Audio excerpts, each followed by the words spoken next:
Young Turks, Cenk, Uygur, and Kasparian with you guys. Progressive victory tonight. We've already had it, and in fact, we already celebrated with Bernie Sanders. We had an interview with him earlier in the day. We are going to show you a clip from that interview later in this program. Have I mentioned that members get everything? And if you are a member, don't miss the post game today. I am going to go off. Ooh. If you are a woman especially, I think you're gonna enjoy the post game. No. Yeah. tyt.com/join.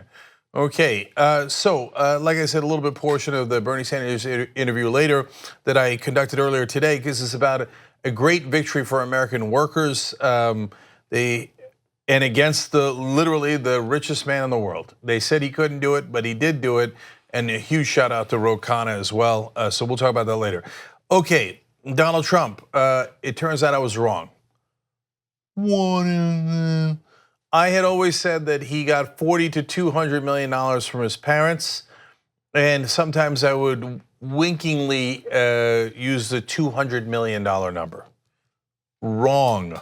We'll tell you what he actually got from his parents and whether it was ill-begotten later in the program. That's a devastating story. Okay, but you know what? We're filled to the room with devastating stories today. So without further ado, Anna Kasparian. All right, let's do it. In a breaking story yesterday, there was a report indicating that Brett Kavanaugh had specifically reached out to former Yale students in an effort to debunk Deborah Ramirez's allegations prior to the New Yorker story being published. Now, keep in mind that he reached out to them, and we know this through text messages prior to the New Yorker story being published. That's a relevant fact, okay? Now, with that being said, I just want to quickly give you the details of those text messages, what those messages contained, and then talk about how there is evidence of perjury. That's a serious problem, and the utter hypocrisy coming from Republicans on this very issue. Now, in the days leading up to a public allegation that Supreme Court nominee Brett Kavanaugh exposed himself to a college classmate, Deborah Ramirez, the judge and his team were communicating behind the scenes with friends to refute the claim. Text between a woman by the name of Carrie Burkham and Karen Yarosavage, both friends of Kavanaugh, suggest that the nominee was personally talking with former classmates about Ramirez's story in advance of the New Yorker article that made her allegation public.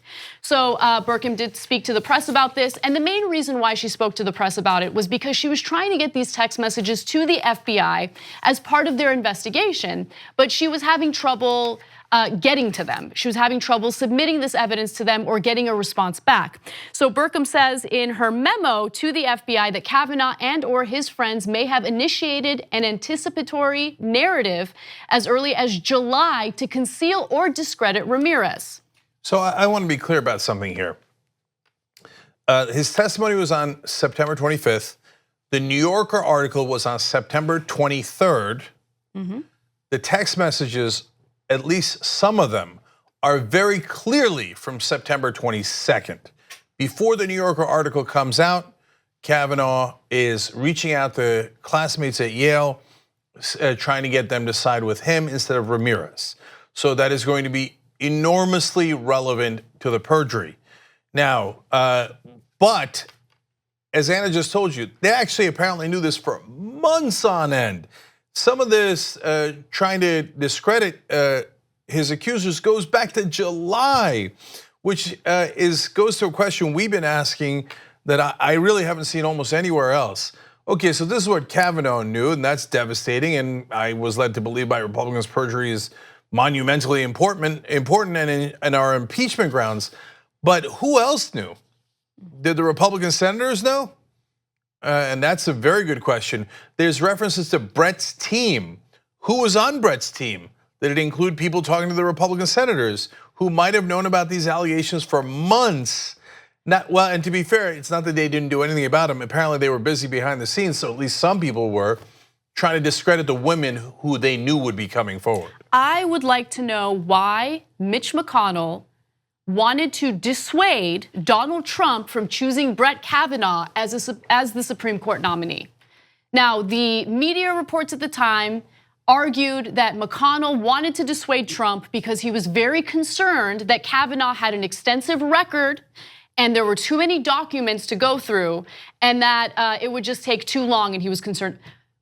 No, documents? Really? That's what Mitch McConnell was concerned about? And we know what were in his previous decisions as an appellate judge. We know all of that. And none of it was out of the ordinary in regard to what a conservative judge would decide or do. So why did Mitch McConnell want to dissuade Trump? I thought that that was strange. And given what we know now, I would suspect that McConnell knew that there were other issues involving Kavanaugh. Now, with that said, though, we now have evidence indicating that Kavanaugh knew about Deborah Ramirez's allegations prior to the publication of that New Yorker piece.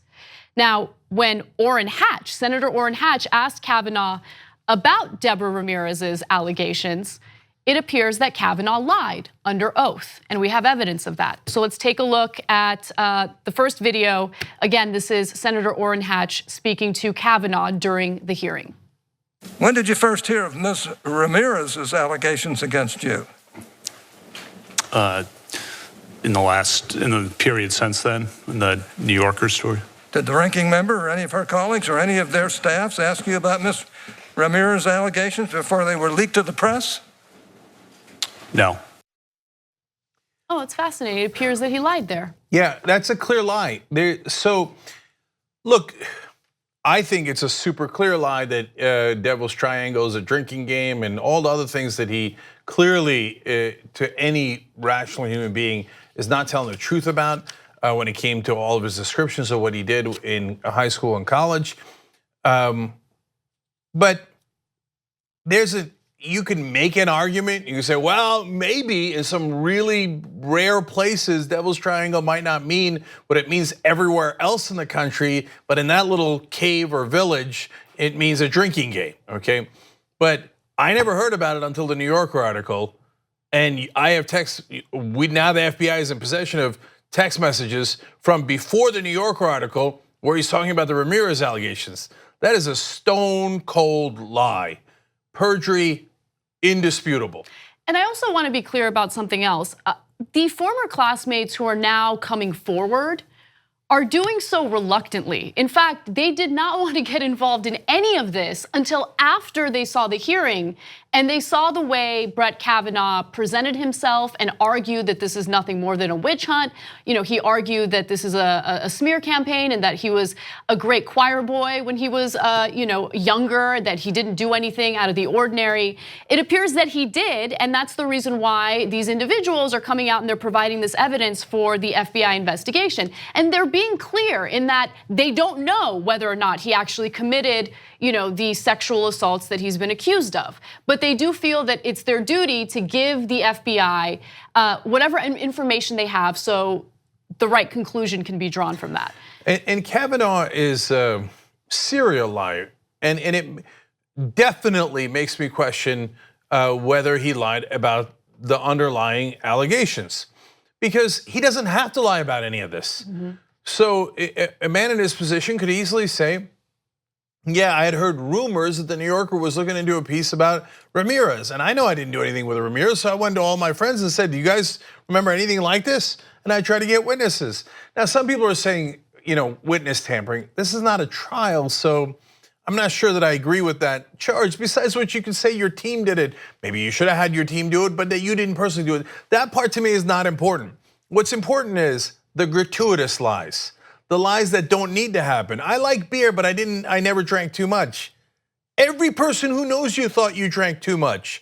And there's nothing ostensibly terribly wrong about somebody drinking too much in college or high school, as long as you didn't do anything terrible when you were that drunk. But when you try to cover everything up, it leads me to believe that you're trying to cover something bigger up. Otherwise, there's no reason to lie about things that are relatively innocuous, like drinking too much beer. Who cares? So look, aside from disagreements about politics, my number one issue with Kavanaugh was the fact that it appeared that he and Republicans were trying to avoid the investigation.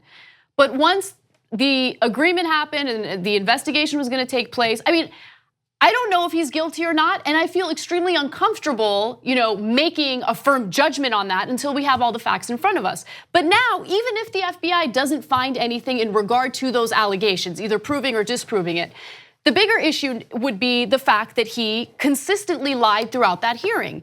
And that is serious because he is under oath. And remember, if he gets confirmed, he is going to be at the highest level of our justice system. He will be a Supreme Court judge, Supreme Court justice.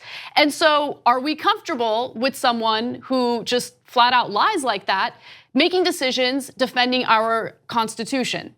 I don't know. I personally wouldn't be. And you know who else wouldn't be? Lindsey Graham. So let's take a look at what Lindsey Graham had to say about lying under oath back in 1999. I have argued to you that when you found that a judge was a perjurer, you couldn't in good conscience send him back in a courtroom because everybody that came in that courtroom thereafter would have a real serious doubt.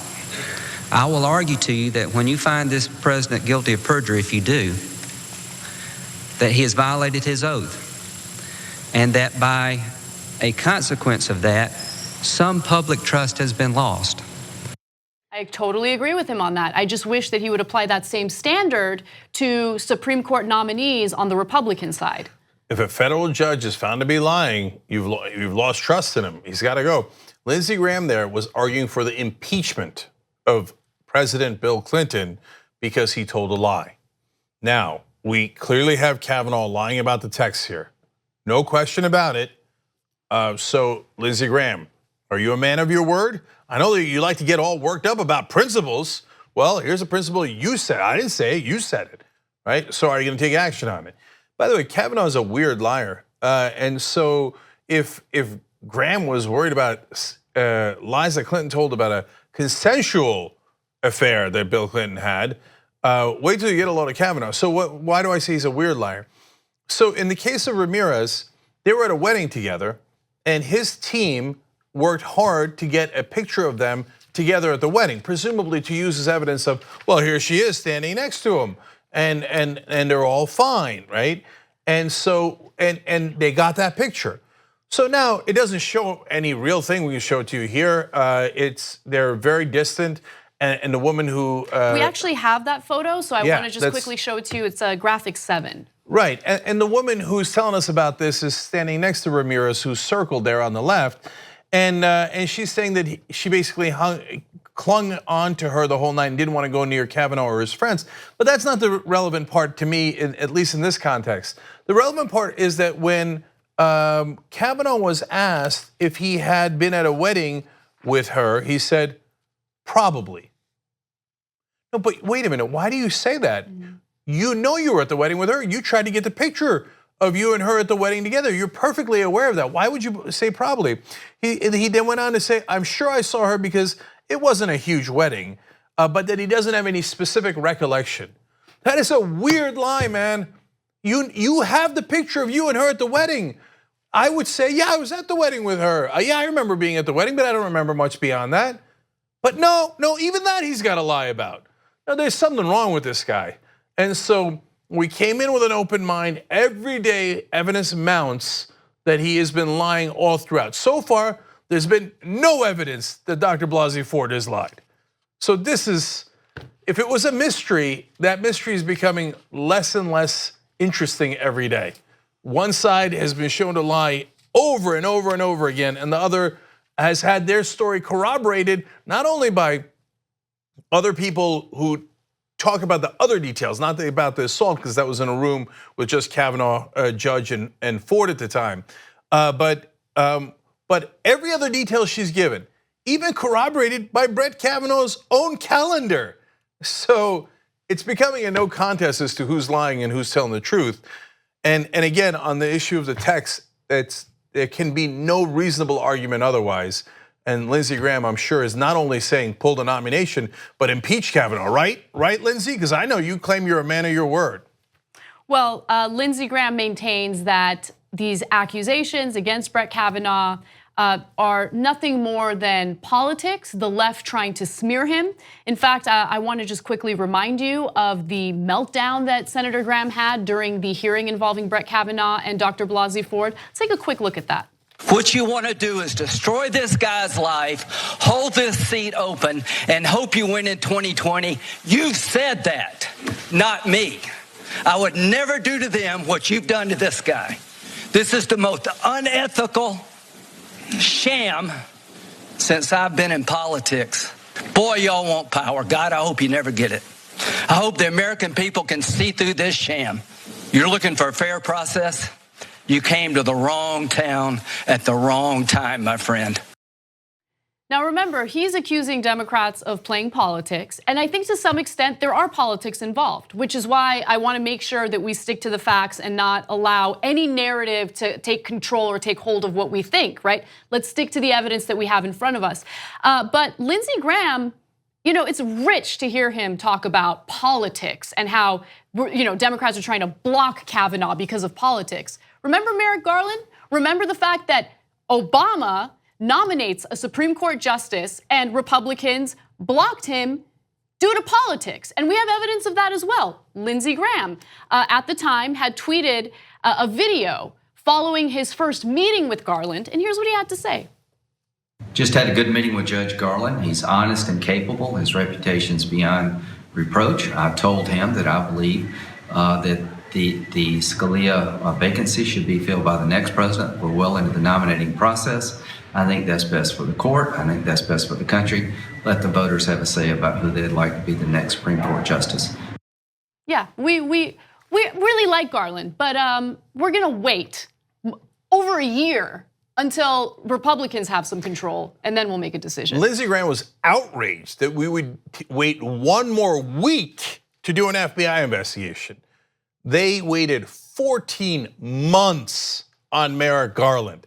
And now Lindsey Graham thinks there's politics being played in this town, and he's just shocked by it. When he's on record saying, the other judge was great. We just blocked him because we wanted to play politics. His excuse at the time was let the American people decide in the next election. Lindsey, I got a great news for you. There's an election coming up in 34 days. So we could just wait and let the American people decide. You know what? You guys have a huge advantage in the Senate, and not in the numbers, you're at 51, but most of the people that are up for election this time around the Senate are Democrats. And every political pundit has said for a long time that you guys are likely to keep the Senate. Why don't we let the American people decide? That's your standard, Lindsey. I thought you had principles, Lindsey. I thought you were super mad about people not holding up their own principles. By the way, that video was shot in April of 2016. As we all know, the election took place in November. So they were fighting aggressively to block Judge Merrick Garland from his confirmation hearings, and they succeeded in that. And you know who bragged about it? Mitch McConnell. Take a look. One of my proudest moments is when I looked at Barack Obama in the eye and I said, Mr. President, you will not fill this Supreme Court vacancy. Okay, but all of a sudden, there's politics in this establishment. No one knows. So what was Lindsey Graham mad about? If he's not mad about perjury, okay, and he's not mad about politics, and we know that he's an absolute, by the way, Lindsey Graham, let me just be clear. You're a fraud and you're a sham. That's what you are, getting all huffy about things that you did 1,000 times worse, okay? So what are they upset about if they're not upset about those things? I don't think he's an actor. I think he was genuinely upset. What's he upset about? How dare you people look into our past? We're all so goddamn angry that you would ever look into our past and the things that we have done to other people. How dare you? It's personal for Lindsey Graham. I wonder why. It's personal for a lot of those old men up there. And they do not want anybody going back and looking at what they might have done. That's why they're so emotional about it. That's why you've got a lot of this and a lot of and all those faces that they put forward. It ain't about principles. That's nothing but a lie. It's about, hey, whatever you do, don't look in my closet. Don't look anywhere where you might find the skeletons I've buried. So, and that's what in a sense, the whole movement is about, is finding out what went wrong so that we can make sure that we don't put those people back in charge in the most powerful places in this country. And they do not want to let go of their power under any circumstance, no matter what they've done. We got to take a break. When we come back, another former student who knows Brett Kavanaugh well disclosed a bar fight that Kavanaugh was involved in. And some of those details are pretty relevant. We hope you're enjoying this free clip from the Young Turks. If you want to get the whole show and more exclusive content while supporting independent media, become a member at tyt.com/join today. In the meantime, enjoy this free segment.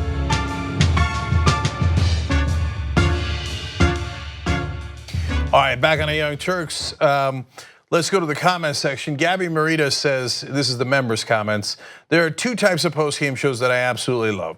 When Cenk tells us stories about his adventures with Kiki Cat, and more importantly, number two, when Anna gets righteous and goes off on a topic that is boiling her blood. Yeah. Can't wait. Okay, neither can we, today, Gabby. for sure. Okay. tyt.com/join to become a member. We'll check that thermometer a little bit later. So that you can get those post games. The liberal mom writes in, also a member. So now Kavanaugh got into a bar fight after a UB40 concert. We're going to tell you about that in a second. And apparently he was drinking too much red wine. Is that UB40? Yes. I love that song. That's right. No, I still love that song. It reminds me of my childhood. Yeah, and bar fights, that's right. Liberal mom ends by saying, the mom jokes will be here all night, folks. I appreciate that, liberal mom. Last one from the member section. Jay Maglio writes in, the Republicans know they're going to lose this midterm election. They're going to vote Kavanaugh in. Getting a conservative Supreme Court for 2 decades is way more important than controlling Congress for 2 years. Unfortunately, there's a lot of truth to that, and it might be 3 or 4 decades. So they think, yeah, short-term victory for the Democrats, even if we get killed in this election. Long-term victory for us. And last one's YouTube super chat. Left is best writes in, let's not forget, Kavanaugh is a federal judge already. If he lied to the Senate as a judge, he needs to be removed. And so that goes to Sheldon White's house, I believe it was, that said, I don't care what happens, we're gonna chase him down to the end of the earth. If it turns out that we can prove that he's lying, we will come back to this issue after the elections, and we will keep going until we have the truth. Look at the Democrats being strong. What's happening? I know, it's a weird world. I mean, we're not used to it. I think they've been watching the Young Turks. Well, obviously. All right, what's next? Okay. A former classmate of Brett Kavanaugh's has decided to come forward with a story involving Kavanaugh and an individual that he engaged in a bar fight with. Now, this is a Yale student, former Yale student, who did not want to initially come forward, but he says that after hearing Kavanaugh minimize his drinking habits and his behavior when he was a college student, he felt that he needed to share the details of this story with the public. So his name is Charles Ludigan, and he was a former Yale University basketball player. And he is scheduled to meet with the FBI and talk about what he knows. And he will discuss Kavanaugh's alleged role in instigating a bar fight more than 3 decades ago. Now, he did speak to Chris Cuomo on CNN. And so I don't want to put words in his mouth. Let's hear what he has to say about this bar fight. Chris Dudley and Brett Kavanaugh and I went to a UB40 concert. They were a popular reggae band of the 1980s. So after the concert, we went to a bar called Demery's, and we were drinking, and I assumed beer, but at some point we looked over at this fellow who looked very similar to the lead singer of UB40, a guy named Ali Campbell. Well, he saw us looking at him and didn't like the fact that we were looking at them. So he said something like, what the hell are you looking at? And I said, oh, we just thought you were the lead singer of UB40. And he said something fairly aggressive, frankly, I'm not, and screw off, or something to that degree. And at that point, Brett took umbrage at this and threw his beer at the guy. I actually now found out from the report that it wasn't beer, that I had misremembered. It was ice cubes and whatever the drink was that he was drinking. And well, the fellow, says, yeah, Brett said, you, or something to that effect, and threw the ice at the guy. And the guy, understandably, even though he had been aggressive in his response, found that was a little one step too far. So he took a swing at Brett, and then they were kind of, two guys fighting. That was all very quick. And then at that point, Chris Dudley, who had his drink in his hand, proceeded to smash it up against the guy's head. I'm gonna just make Cuomo's face every time you talk from now on. Anyway. So he did accidentally curse on air, by the way. Part of the reason for Cuomo's face. But to be fair, he had that face throughout. All right, so to the substance. Now, look, guys, if you're wondering, why are we talking about this bar fight from when they were in college? There's a really good reason why, and a lot of people are gonna get misled because there's a lot of propaganda out there. They'll be like, oh, they're judging the guy for a fight he got into when he was in college. No, we're not. No, we're not. I've gotten into bar fights. And was it over stupid stuff like that? Yes. When is a bar fight over something intelligent? Right? Just a quick side note. Don't call women, and I know you don't, but don't call women overly emotional and irrational ever again. Like, women don't engage in random bar fights, ever. Well, maybe sometimes they do. Yeah, sometimes. Yeah, but guys do more. Yeah, yes. yeah. And we do get a little emotional when somebody says screw off or whatever, right? It's so ridiculous. I know, it's so silly. But we were all kids, we were all young, we all had a lot of testosterone, et cetera, right? So that's not the issue, guys. The issue is that Kavanaugh is a weird liar. He keeps saying, look, I never drank to excess. Look, I didn't even drink till I was 22, but if you ask me, did you ever drink too much? The answer is, hell yes, I've drank too much on many occasions, right? I remember after the bar exam, leaning over a gutter. I mean, I can give you 1,000 examples, so can you, right? But this guy, nope, he literally said that he was a choir boy in the Fox News interview, and that actually set off some of his classmates. They're like, you were a choir boy? Dude, that guy, Chad Ludington, that you just saw, was one of his friends. They went to the concert together. They apparently drank some red wine together. I got that from a viewer. Okay. Hey, here's looking at you, liberal mom. Okay. And so they were all fighting. Chris Dudley's a former NBA player. And Dudley's like, yeah, no, everything was fine. Brett never drank to excess. And Chad, the guy you just saw, he's like, I'm done with Chris too. He's like, what are you lying for? Of course we drank too much.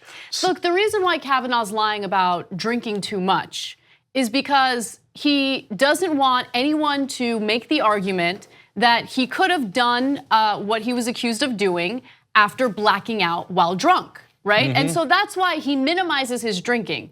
But we now know, based on the accounts of several people who went to school with him, that he did drink, he drank a lot. And by the way, I don't think it's a small thing to throw a cup of ice at someone. The police report indicates that the individual that he threw the ice at was bleeding. Okay, so that's assault. Anyone else, you're talking about, and by the way, obviously he's not facing a criminal investigation for that, but it's not just a small thing. It shows that his behavior when he was younger is not how he described it during his hearing. Okay, I'm super biased because I've thrown things at people. Well, you shouldn't have. You shouldn't have. Right. And honestly, if you were, up for a lifetime appointment as a Supreme Court justice, even you, someone I know personally and I admire quite a bit, I would be like, no, homeboy's lying. I don't know why he's doing it. No, but I wouldn't lie about it. Right. I mean, that's why I just told you right now. So at my Supreme Court hearings, you will see this tape, and I won't lie about it. Okay. Anyway, to be fair to Kavanaugh, the guy didn't get cut from the ice. So he throws the ice at him, then they get into a fight. Then his buddy Chris Dudley, who's the star basketball player at Yale at the time, comes into the fight, takes a glass and smashes it against the guy's face. Jeez. The guy's bleeding from that. Dudley's hand got cut and was also bleeding, and they were worried about his career. And maybe it did affect his career, and that's why he sucks for all those years. Anyone who is a basketball fan knows that Chris Dudley was paid more to suck than anyone in NBA history. Okay, so anyway, that's a random note. So bottom line is, you could easily say all these things, and I've drank to excess on occasions, and I never blacked out. So you can say, hey, okay, I drank plenty, but I never blacked out. It's not that hard. But his instinct, his go-to move, Kavanaugh, in almost every one of these stories is lie first, pretend you're a super choir boy. All I ever did was work out and have beers.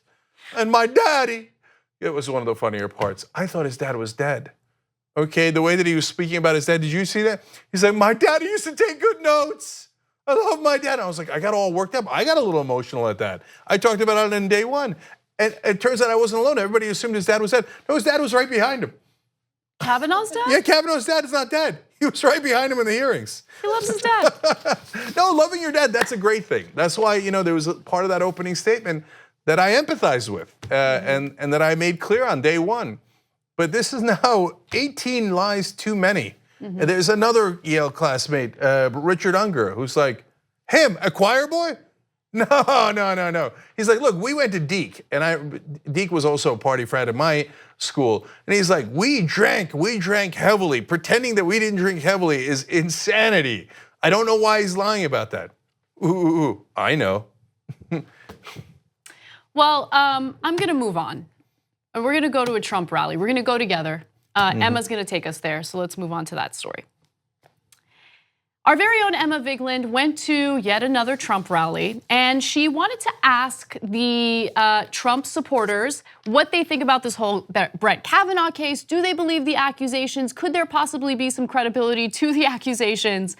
And without giving too much away, let's take a look at the first video and see what they had to say. Brett Kavanaugh, what do you think of the allegations of his accuser? False. I think he is a good guy, and I don't think it's he said, she said, and I believe him. So what about the accusations against Bill Clinton? Because there have been numerous, just like Kavanaugh. He's guilty. He's guilty, and there's proof that he's guilty. So why is, what's the proof versus Kavanaugh? Well, we got the blue dress, and then we have Juanita Broderick, and she had proof that it was him, so there's the proof. But, Monica Lewinsky maintains it was consensual, even though she was kind of coerced into it.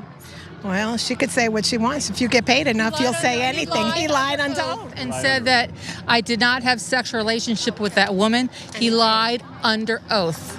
As the sitting president, not happening. It should not have happened. Okay. So I'm just drawing the comparison because obviously there have been multiple accusations against Kavanaugh as well. What do you think is different about those? I think personally because he's on the Republican side and there's a witch hunt.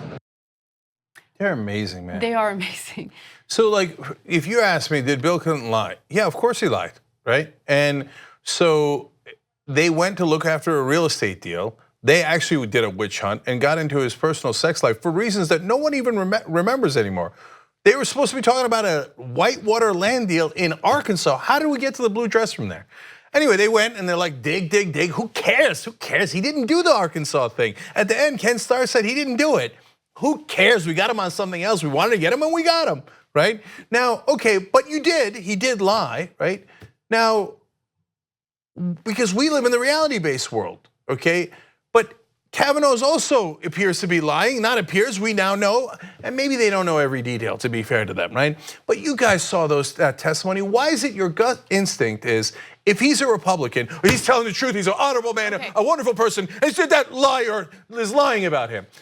Bill Clinton, I hate him, he's a Democrat. Okay, look, the blue dress, Monica Lewinsky is one thing, and it's consensual. Kavanaugh's was not consensual, giant difference, right? But Juanita Broderick, okay, you say that was not consensual, but she doesn't have a blue dress, she doesn't have. There was no evidence. There was no evidence, so let me just why do you automatically believe Juanita Broderick, but you don't believe Blasey Ford? Why? Politics, period. So by the way, I thought after I watched that, I don't automatically think, oh, they're Trump supporters, I'm not gonna take them seriously. The first thing that came to my mind was, oh, wait a minute, maybe there's something I missed. So let me go back and look at the Broderick accusations and see if there was any evidence or something that could potentially lead to evidence. And guess what I found?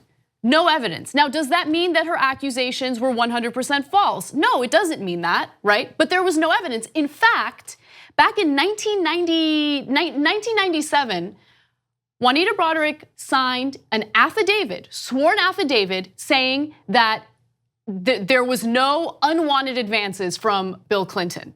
1 year later, she came out and said, no, I'm going to recant that. Okay, but So did he or did he not? Anyway, my point is there was no evidence, and why don't we compare apples to apples when it comes to lying? So Bill Clinton did lie. He said he did not have sexual relations with Monica Lewinsky. We know that that's a lie, and that's unacceptable. So I agree with her on that. But please spare me the crocodile tears about, oh, Bill Clinton lied and he was wrong for that. You have a president now who lies on literally a daily basis. Every single day. He paid off an adult actress prior to the election and lied about it on multiple occasions. Just admit it. You don't care about the lying. You just don't care. So please stop. Ironically, you're lying. You know Trump's a liar. You know he's a serial liar, a pathological liar. He said he didn't have sex with, to this day, he maintains he didn't have sex with Stormy Daniels. Then he just randomly paid her $130,000 for a made up story that he didn't do. Do you believe that? He, by the way, had said earlier that he didn't pay her off. Then he said he did pay her off. So a proven lie, we have the evidence. Oh no, Trump's a good man. Get the hell out of here. All you care about is politics. And so you've been brainwashed, etc. And look, if we try to have a consistent standard, but maybe we're suckers, because they don't play by the same rules. They don't care about the rules. They just don't give a damn. They're like, that's my team. I wear a red hat, and that stands for my team. I don't give a goddamn what Trump has done or Kavanaugh has done or who they have sexually assaulted over and over, and the millions of lies that like literally dozens. In the case of Trump, hundreds of lies that they have told. Your guy told one lie about a consensual affair. You dirty, immoral people. You stained the office. Stained the office. Are you kidding me? Okay, so we have one more video, and I do encourage you to watch the full video, and we will link to it in the description box below. Emma does a great job at these rallies, and you should watch those videos. Let's take a look at the next one. Even if something did happen, he would have been 17 years old. He would have been a juvenile, and she was 15. She was a juvenile. Why are they at a house drinking beer in the first place? I would not allow my daughters to go out in those situations, and nor my sons. Another question is, where was all her family? Where was all her support? Her husband wasn't there. Her mother wasn't there. Her father wasn't there. Where were her children? You mean at the hearing? Yeah, at the hearing. Come on. Why do you need to see her family at the hearing? How is that relevant at all to this conversation? I mean, it's pathetic. But anyway, I just want to quickly address the first guy in that video who essentially blamed Dr. Blasey Ford for being at that party in the first place, and then followed that by saying, I wouldn't let my daughter or my son go to a party like that. I have news for you. Your daughter or your son or whatever children you have are going to go behind your back and do things that you are not going to want them to do. And if something bad happens to them, I sure hope that you're not going to turn around and blame them for something terrible that someone else has done to them, okay? Yeah, some chance his kids are at that party while he's at the Trump rally. Okay, really? You're positive you know where your teenage kids are at all times? I mean, to turn around and blame her parents now after all these years? So let me get this right though, because I just want to understand his logic. So the guy who attempted the rape and covered her mouth and turned up the radio and tried to rip her clothes off, not guilty. Her parents, who didn't realize that she wasn't at the pool but was at a party, are the ones that are guilty. Like, we should judge them, but we should not judge the guy trying to rip her clothes off. I just want to be clear, because he did say in the beginning, even if he did do it. It's so discouraging to see this stuff. And to also experience people on social media just constantly smearing the accusers before they know the facts. And when I say smearing them as sluts, as whores, I mean, you see it all over the place, and it's really sad. It's sad to see people turn individuals in positions of extreme privilege into victims, because that is not what's happening here. No, because it's personal, and it's actually more depressing than that, because there's real inexplicable anger first of all, go on any social media, right? Go in the comment section of this video, you'll see it. You'll see it in every video we do about Kavanaugh. And go on your own social media and you'll see it. There's this visceral reaction of, it's her fault. She's a liar, she's this, she's that. Based on what evidence? It's not about evidence, it's not about logic. It's about their feelings. And their feelings are, maybe I did something similar and I don't want you looking into my life, so I'm gonna call you a liar and I'm gonna make this personal. So that's what I see from Lindsey Graham. That's what I see from a lot of the comments in the social media. It's not usually, she's a lying whore, whatever they say it 1,000 different ways. It's not usually followed up by, and let me give you the evidence. And here's my evidence against Dr. Blasey Ford and my evidence in favor of Kavanaugh. No, it's just about their feelings. And their feelings got hurt because one man might actually be held to account for what he did to a woman. Let's take a break. When we come back, I will show you clear evidence of how Trump treats women, especially female reporters, and how the White House tries to cover it up.